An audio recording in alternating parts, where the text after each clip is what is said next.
அருணை தமிழ்ச்சங்கம் 2024ஆம் ஆண்டிற்கான சாதனையாளர் விருது பெறுபவர்கள் தமிழ் தொண்டு ஆற்றியவர்களுக்கு மறைமலை அடிகளார் விருது.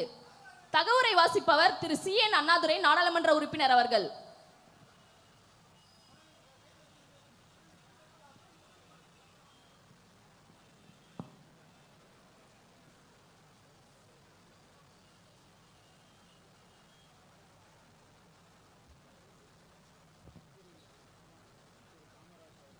தை 6, 2025 தமிழ் தொண்டிற்கான மறைமலை அடிகள் விருது பெறுபவர் திருக்குறள் காமராசு அவர்கள். திரு காமராசு அவர்கள் 1963ஆம் ஆண்டு திருவண்ணாமலை வட்டம் கார்னாமூண்டி கிராமத்தில் திரு கண்ணன் தனலட்சுமி இணையோருக்கு மகனாக பிறந்தார். பள்ளியில் பயிலும்போது இறைவணக்க நிகழ்ச்சியில் தினம் ஒரு திருக்குறளை பொருளுடன் விளக்கி சொல்லும் பொறுப்பை ஏற்றார்.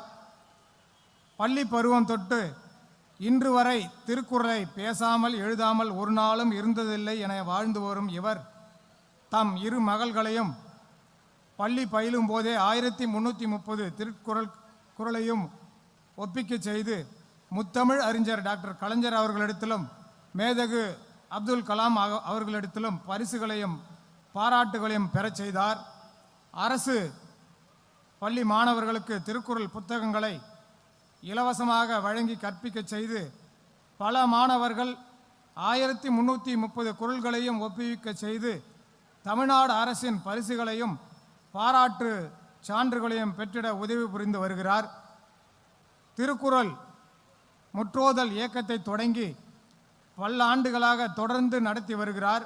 அமெரிக்கா, துபாய் உள்ளிட்ட வெளிநாடு வாழ் தமிழர்களுக்கும் அவர்தம் பிள்ளைகளுக்கும் கடந்த 5 ஆண்டுகளாக இணைய வழியாக திருக்குறள் வகுப்பினை நடத்தி வருகிறார். திருக்குறளை அடுத்த தலைமுறை குழந்தைகளுக்கு சொல்லிக் கொடுப்பதை குறிக்கோளாக கொண்டு வாழ்நாள் முழுவதும் திருக்குறள் பரப்புவதே பெரும் பணியாக ஏற்று செயல்பட்டு வரும் இவரது தமிழ் தொண்டை பாராட்டி அருணை தமிழ்ச்சங்கம் மறைமலை அடிகள் விருதை வழங்கி மகிழ்கிறது. இங்கனம் அருணை தமிழ்ச்சங்கத்தினுடைய தலைவர் மாண்புமிகு பொதுப்பணித்துறை அமைச்சர் அண்ணன் அவர்கள், செயலாளர் வே ஆல்பர்ட், பொருளாளர் ஜமாலுதீன் அவர்கள், இணை செயலாளர் யவ குமரன் அவர்கள். இங்கனம் அருணை தமிழ்ச்சங்கம். நன்றி. தமிழ் தொண்டு ஆற்றி மறைமலை அடிகளார் விருது பெறுபவர் திருக்குறள் காமராசு அவர்கள். அவர்களுக்கு கவிப்பேரரசு வைரமுத்து அவர்கள் விருது வழங்கி சிறப்பிக்க இருக்கிறார்கள்.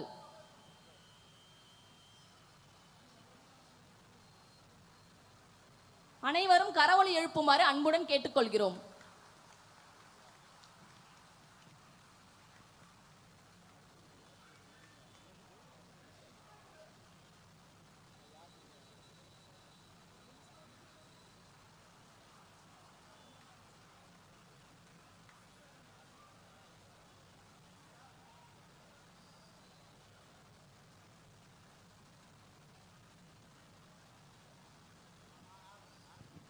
அருணை தமிழ்ச்சங்கம் 2024ஆம் ஆண்டிற்கான பொது தொண்டு